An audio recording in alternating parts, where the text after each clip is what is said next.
नमस्कार दोस्तों, हमारे YouTube channel Mewat classes by MS sir पर आपका खैर मकदम इस्तकबाल है। उम्मीद है आप सब खैर आफियत से होंगे और उम्मीद है आपकी पढ़ाई भी बेहतर चल रही होगी। गुज़िश्ता क्लास में हमने पढ़ लिया था जो बेतकल्लुफ़ी सबक था। हमने पूरी शिद्दत के साथ उस सबक को पढ़ाया और आपने भी बड़ी शिद्दत के साथ उसको पढ़ा होगा। अगला जो अपना जान पहचान किताब का टॉपिक है वो है नज़ीर अकबर आबादी।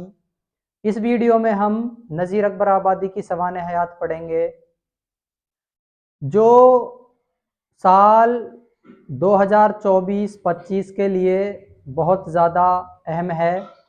आप नज़ीर अकबर आबादी को दिलचस्पी के साथ पढ़ेंगे, मुझे उम्मीद है, और आप लगातार हमारे YouTube चैनल से जुड़े रहिए। लाइक, शेयर, कमेंट और हमारे चैनल को सब्सक्राइब करते रहिए। और जो तालिबे इल्म असातिज़ा से महरूम हैं और जिनके पास उर्दू ज़बान है, आप उनसे कह दीजिए वो हमारे YouTube चैनल को सब्सक्राइब कर लें और हम रोज़ाना एक नया वीडियो आपकी खिदमत में पेश करते हैं। आइए पढ़ते हैं नज़ीर अकबर आबादी। नज़ीर अकबर आबादी पैदाइश 1740 में हुई थी, वफ़ात 1830 ईस्वी में हुई थी। नज़ीर अकबर आबादी का पूरा नाम वली मोहम्मद था। वो दिल्ली में पैदा हुए। अपने ख़ानदान के साथ आगरे में आकर बस गए। नज़ीर अवामी शायर थे। उनकी शायरी में हिंदुस्तानी माहौल की अक्कासी की गई है। उन्होंने यहाँ के मौसमों, मेलों, त्योहारों और इंसानी ज़िंदगी के मुख्तलिफ पहलुओं पर बहुत सी नज़में लिखी हैं। सामने के मौज़ूआत को सीधी सादी ज़बान में बयान करना नज़ीर की बहुत बड़ी खूबी है। उनके पास अल्फाज का गैर मामूली ज़ख़ीरा था।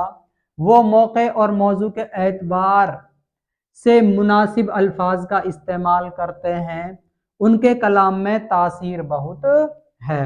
रोटियां, बंजारा नामा, मुफलिसी, होली, आदमी नामा और कृष्ण कन्हैया का बालपन वगैरह उनकी मशहूर नज़में हैं।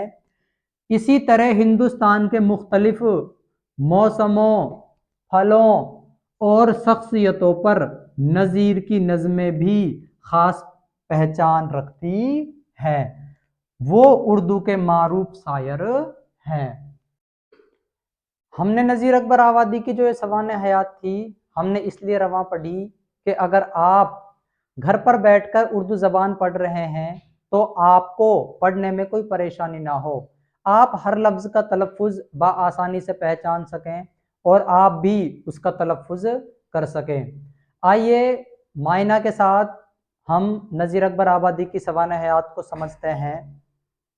नज़ीर अकबर आबादी, आज का जो अपना टॉपिक है वो नज़ीर अकबर आबादी है। आपसे पूछा जाए नज़ीर अकबर आबादी कब पैदा हुए, इनकी पैदाइश कब हुई? 1740 ईस्वी में हुई थी और इनकी वफ़ात 1830 ईस्वी में हुई। इनकी जो पैदाइश है वो दिल्ली में हुई थी और इनकी जो वफ़ात है वो अकबर आबाद आगरा में हुई थी। यहाँ पे एक कंफ्यूज करने वाला ये सवाल होता है कि नज़ीर अकबर आबादी कहाँ पर पैदा हुए। जैसे हमने मौलाना इस्माइल मेरठी पढ़ा था, मौलाना इस्माइल मेरठी मेरठ में ही पैदा हुए थे, इसकी वजह से उनके नाम के पीछे क्या लग गया? मेरठी। कई बार बच्चों को इस बात का शुबा भी होता है, अगर आपको इस चीज का इल्म नहीं है तो आप इस सवाल को गलत करोगे, इसमें कोई दोहराए नहीं है। क्यों? क्योंकि इनका जो नाम है वो नज़ीर अकबर आबादी आमतौर पर सुनने को आता है, तो बच्चों को शुबा होता है कि जो नज़ीर अकबर आबादी है वो अकबर आबाद आगरा में ही पैदा हुए थे, जबकि ये हकीकत नहीं है। हकीकत ये है ये दिल्ली में पैदा हुए थे और अकबर आबाद आगरा में इनका क्या हुआ? इंतकाल हुआ। इस चीज को मैं बोर्ड पर भी जाहिर कर देता हूं। इनकी जो पैदाइश है वो 1740 में कहां पर हुई थी? दिल्ली में हुई थी। और अगर आपसे वफात पूछी जाए तो वफात हुई थी 1830 ईस्वी में अकबर आबाद, अकबर आबाद जो कहां पड़ता है, आगरा में पड़ता है। चलिए आगे बढ़ते हैं। नजीर अकबर आबादी का पूरा नाम वली मोहम्मद था। ये क्वेश्चन, ये सवाल बोर्ड में पूछा जाता है, आपको इसे अंडरलाइन भी कर लेना है कि वली मोहम्मद किसका असल नाम है, या नजीर अकबर आबादी का असल नाम या पूरा नाम, दोनों तरीके से पूछ सकता है। तो आपको वली मोहम्मद ही बताना है। वो दिल्ली में पैदा हुए, आ गया ना, वो कहां पर पैदा हुए, दिल्ली में पैदा हुए। अपने खानदान के साथ आगरे में आकर बस गए। जब 1761 ईस्वी में अहमद शाह अब्दाली ने हिंदुस्तान पर हमला किया तो उस वक्त नजीर अकबर आबादी दिल्ली में ही थे। तो अहमद शाह अब्दाली ने दिल्ली में कत्लेआम शुरू करवा दिया। इनके वालिद साहब पहले ही इंतकाल कर चुके थे, तो इनके पास इनकी वालिदा और इनकी नानी रहा करती थी। तो ये अपनी माँ और नानी को साथ लेकर अपने खानदान के साथ आगरे में आकर बस गए। नजीर अवामी शायर थे। ये सवाल भी बहुत अहम है कि नजीर अकबर आबादी को क्या कहा जाता है, अवामी शायर कहा जाता है। इस बात का भी आप ध्यान रखें, जो अवामी शायर है ये अवाम से बना है, और शायर का मतलब होता है शायरी करने वाला, कि मतलब जिसने अवाम के, जनता के, आम लोगों के हर पहलू पर शायरी की है, वही क्या है, अवामी शायर है। अगर आपसे पूछा जाए अवामी शायर किसे कहा जाता है, तो आपका जवाब होगा नजीर अकबर आबादी को कहा जाता है। अगर आपसे यह सवाल पूछा जाए कि अवामी शायर किसे कहा जाता है, तो ये चीज आपको बिल्कुल भी जाहिर नहीं करनी है कि वो शायर जो अवाम के ऊपर शायरी करता है उसे ही अवामी शायर कहा जाता है। ये सत्र आपको बिल्कुल भी वहां पे नहीं लिखनी है। अगर आपसे पूछा जाए अवामी शायर किसे कहा जाता है, तो आपका जवाब होगा नजीर अकबर आबादी को कहा जाता है। आइए आगे बढ़ते हैं। उनकी शायरी में हिंदुस्तानी माहौल की अक्कासी की गई है। जो नजीर अकबर आबादी हैं, उन्होंने अपनी शायरी में, अपनी शायरियों में, अपनी नज्मों में हिंदुस्तानी माहौल की अक्कासी, हिंदुस्तान का जो माहौल है, आसपास का जो मंजर है, वो अक्कासी का मतलब होता है तस्वीर कसी की गई है। मतलब इन्होंने अपनी नज्मों में हिंदुस्तान का जो माहौल है ना, उसे जाहिर किया गया है।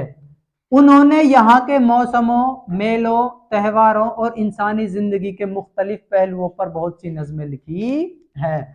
इन्होंने हमारे हिंदुस्तान में जितने भी मौसम हैं, गर्मी का, सर्दी का, बरसात का, सभी के ऊपर, और मेलों का, जैसे ईद है, ठीक है, जन्माष्टमी है, होली है, दिवाली है, जितने भी जो मेले हैं वो, और जितने भी त्योहार हैं वो इंसानी जिंदगी के मुख्तलिफ पहलुओं, एक जो इंसान की जिंदगी है वो रंजो गम से भरी हुई है।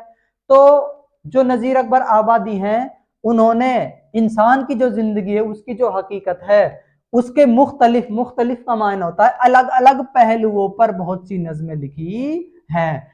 कि नजीर अकबर आबादी ने मौसमों, मेलों, त्योहारों और इंसानी जिंदगी के जितने भी जो पहलू हैं, सभी पर क्या की है, बहुत सारी नज़में लिखी हैं। सामने के मौज़ूआत को सीधी सादी जबान में बयान करना नजीर की बहुत बड़ी खूबी है। आप नजीर अकबर आबादी के सामने कोई सा भी उन्वान है, अगर वो आ गया है तो वो हर उन्वान पर, हर टॉपिक पर, हर शीर्षक पर, मौज़ूआत मौजू की जमा है जिसका मायना होता है विषय, टॉपिक या शीर्षक, को सीधी सादी जबान में, सीधी सादी जबान में से मुराद ये है कि वो बिल्कुल आसान जबान में हर चीज को बयान करते हैं। ये उनकी सबसे बड़ी खूबी है। उनके पास अल्फाज का गैर मामूली जखीरा था। जो नजीर अकबर आबादी थे, उनका जो अल्फाज का जखीरा था, अल्फाज लफ्ज की जमा है, गैर मामूली का मायना होता है जो मामूली नहीं है, जखीरा का मायना होता है भंडार। ठीक है, कि मतलब इनके पास इतने अल्फाज मौजूद थे कि जिनकी कोई सीमा नहीं है, जिनकी कोई हद नहीं है। नजीर अकबर आबादी एक ऐसे शायर हैं जो एक बात को 10 तरीके से कह सकते हैं, इनके पास इतने अल्फाज मौजूद हैं। तभी तो ये सत्र आई है यहाँ पर कि उनके पास अल्फाज का गैर मामूली जखीरा था। जखीरा का मायना होता है किसी चीज का जमा होना। वो मौके और मौजू के एतबार से मुनासिब अल्फाज का इस्तेमाल करते और वो मौका, वो अवसर देख लेते, मौजू शीर्षक के एतबार मुताबिक मुनासिब सही अल्फाज का इस्तेमाल करते हैं कि मतलब कौन सा अल्फाज कब इस्तेमाल करना है। ये नजीर अकबर आबादी की सबसे बड़ी खूबी है। उनके कलाम में तासीर बहुत है। जब हम नजीर अकबर आबादी के कलाम को पढ़ते हैं तो उनके कलाम में तासीर का मायना होता है असर बहुत है, कि मतलब जब हम उनके कलाम को पढ़ते हैं तो वो हमारे ऊपर एक अलग ही असर डालता है। रोटियां, बंजारा नामा, मुफलिसी, होली, आदमी नामा और कृष्ण कन्हैया का बालपन वगैरह उनकी मशहूर नज़में हैं।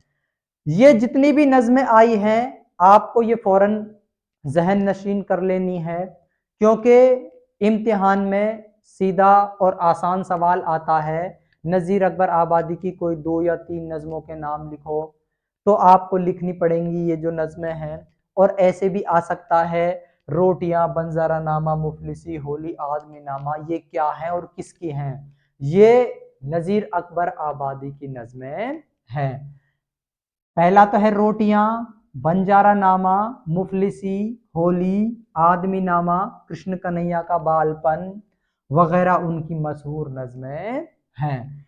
इसी तरह हिंदुस्तान के मुख्तलिफ मौसमों, फलों और शख्सियतों पर नज़ीर की नज़में भी खास पहचान रखती है कि नज़ीर अकबर आबादी ने हिंदुस्तान के जितने भी मुख्तलिफ अलग अलग जो मौसम हैं और जो फल हैं, जो शख्सियत हैं, जितने भी लोग हैं, उन सभी पर नज़ीर ने बहुत सारी नज़में लिखी हैं। जैसे गुरु नानक है, मोहम्मद साहब है, कृष्ण कन्हैया है ना, महात्मा बुद्ध है, इन सभी पर इन्होंने बहुत सारी नज़में लिखी हैं। वो उर्दू के मारूफ शायर हैं। मारूफ का मायना होता है बुलंद या बड़ा, शायर का मायना होता है शायर या कवि। जो नज़ीर अकबर आबादी हैं वो उर्दू अदब में या उर्दू ज़बान में मारूफ शायर की हैसियत रखते हैं। ये हमने नज़ीर अकबर आबादी की सवाने हयात पढ़ ली पूरी तफसील के साथ।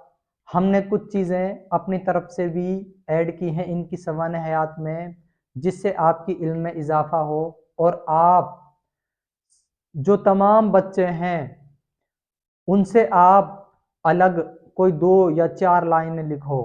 क्यों? हमसे जुड़ने का आपका सबसे बड़ा फायदा यह है कि हम आपको ऐसी तमाम नई नई चीज़ें बताएंगे जो आपकी किताबों में भी नहीं होंगी। इसलिए हम हर वीडियो में 2 या 3 या 4 बातें नई अपनी तरफ से शामिल करते हैं। अहम निकात: नज़ीर अकबर आबादी को जदीद नज्म का बानी, मेले ठेलों का शायर और उर्दू नज्म का शेक्सपियर कहा जाता है। कि जो नज़ीर अकबर आबादी को जदीद नज्म का बानी, जदीद का मायना होता है नया, नज्म का मायना होता है नज्म, बानी का मतलब होता है उसकी बुनियाद डालने वाला। नज़ीर अकबर आबादी ने उर्दू अदब में जो नज्म का नया रिवाज है उसकी बुनियाद डाली। मेलों ठेलों का शायर, जो नज़ीर अकबर आबादी है उन्होंने मेलों और ठेलों मतलब त्योहारों, मेलों, जितने भी जो चीज़ें हैं मेलों ठेलों से मुतालिक उन सभी पर क्या की है, शायरी की है। उर्दू नज्म का शेक्सपियर कहा जाता है। जो नज़ीर अकबर आबादी है उसको उर्दू नज्म का शेक्सपियर भी कहा जाता है। शेक्सपियर यहाँ पर एक अंग्रेज है जिसने बहुत ज़्यादा शायरी की है। तो हमारे उर्दू अदब में भी जो नज़ीर अकबर आबादी है उन्हें इस नाम से नवाजा गया है। अगर आपसे पूछा जाए उर्दू नज्म का शेक्सपियर किसको कहा जाता है तो आपका जवाब होगा नज़ीर अकबर आबादी। उनके वालिद का नाम मोहम्मद फारूक था जो अजीमाबाद पटना में सरकारी मुलाजिम थे। जो नज़ीर अकबर आबादी थे उनके वालिद साहब का नाम मोहम्मद फारूक था वो अजीमाबाद पटना बिहार में पड़ता है, वहां पर सरकारी मुलाजिम थे, सरकारी अफसर थे। नजीर अकबर आबादी ने शायरी में सबसे ज्यादा मतरूक अल्फाज का इस्तेमाल किया है। नजीर अकबर आबादी उर्दू अदब में एक ऐसे शायर रहे हैं जिन्होंने सबसे ज्यादा मतरूक अल्फाज का इस्तेमाल किया है। आप कहोगे मतरूक किसे कहते हैं, मैं आपको बता दूं, जो मतरूक लफ्ज है, मतरूक, जो ये मतरूक लफ्ज है ये तर्क से बना है। ये किस लफ्ज से बना है, तर्क से। इस तर्क का जो मायना होता है, इस तर्क का मायना होता है छोड़ना। इस तर्क का मायना क्या होता है, छोड़ना। हमारे कदीम उर्दू में कई ऐसे अल्फाज इस्तेमाल किए जाते थे जो जदीद उर्दू, जो आज की जो उर्दू है, जो नए दौर की जो उर्दू है, उसमें ऐसे अल्फाज का इस्तेमाल नहीं किया जाता।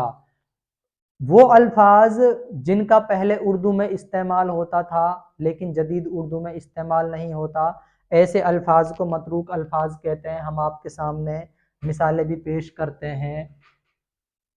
पहले जो लफ्ज इस्तेमाल होते थे और अब, पहले किसो, पहले एक लफ्ज इस्तेमाल होता था किसो, अब इसे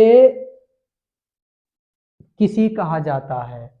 पहले एक लफ्ज इस्तेमाल होता है नाव, ठीक है, अब जो लफ्ज इस्तेमाल होता है वो कौन सा होता है, नाम। वो अल्फाज, अगर आपसे पूछा जाए मतरूक अल्फाज का सबसे ज्यादा इस्तेमाल किसने किया है, तो आपका जवाब होगा नजीर अकबर आबादी ने किया है।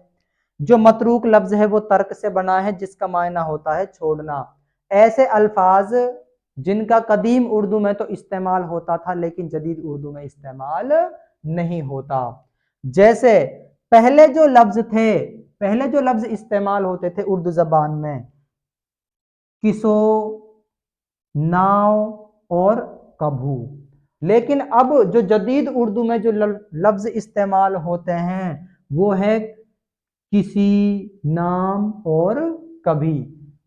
अब जदीद उर्दू में इनका इस्तेमाल नहीं होता, इनका इस्तेमाल होता है। तो ऐसे अल्फाज को मतरूक अल्फाज कहते हैं। आगे देखिए, उन्होंने शायरी में किसी की शागिर्दी इख्तियार नहीं की थी। जो नजीर अकबर आबादी थे दरअसल वो एक बहुत बड़े शायर थे लेकिन इन्होंने किसी की शागिर्दी इख्तियार नहीं की थी। इख्तियार का मायना होता है हासिल करना, शागिर्दी का मतलब होता है किसी का शिष्य या स्टूडेंट बनना। लेकिन जो नजीर अकबर आबादी है वो किसी के भी स्टूडेंट नहीं रहे।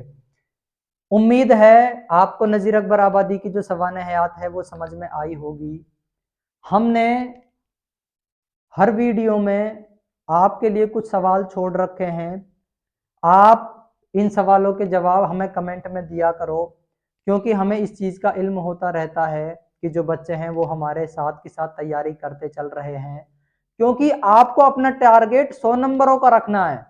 20 नंबर तो स्कूल से जाएंगे ही, लेकिन आपको बोर्ड के इम्तिहान में 80 में से 80 नंबर लाने हैं। इसीलिए हम हर वीडियो में चंद सवाल आपकी खिदमत में पेश करते हैं। आप बिल्कुल भी कंजूसी मत किया करो इनके जवाब देने में, क्योंकि अगर आप जवाब दोगे तो जाहिर सी बात है हमें इस चीज़ का इल्म होगा कि हाँ भाई आप पढ़ाई में दिलचस्पी ले रहे हो, और आपको भी इस चीज़ का पता लगेगा कि हमें कितना आ रहा है और कितना नहीं आ रहा है। आइए देखते हैं अब आज के जो नए सवाल हैं। आज के सवालात, बेतकल्लुफी लफ्ज का मायना क्या है? आपको कमेंट बॉक्स में इसका जवाब देना है कि बेतकल्लुफी लफ्ज का मायना क्या है। क्वेश्चन नंबर 2 है, सूरज को चश्मा क्यों कहा गया है? आपको कमेंट बॉक्स में बताना है सूरज को चश्मा इस वजह से कहा गया है। आखिरी शेर में कारखाने से क्या मुराद है? आपको जवाब देना है कि आखिरी शेर में कारखाने से ये मुराद है। उम्मीद है आपको ये तमाम चीज़ें समझ में आई होंगी। आप हमारे चैनल से जुड़े रहिए, हमारे चैनल को सब्सक्राइब करते रहिए, वीडियो को लाइक करते रहिए और वक्त वक्त पर कमेंट भी करते रहिए। हम सभी तरह से आपके साथ हैं, आपको पढ़ने में, लिखने में, तलफ़ुज़ में अगर किसी भी तरह की कोई परेशानी हो रही है तो आप कमेंट बॉक्स में बिल्कुल हमको बता सकते हैं। मिलते हैं अगले वीडियो में। आपकी समातों का शुक्रिया।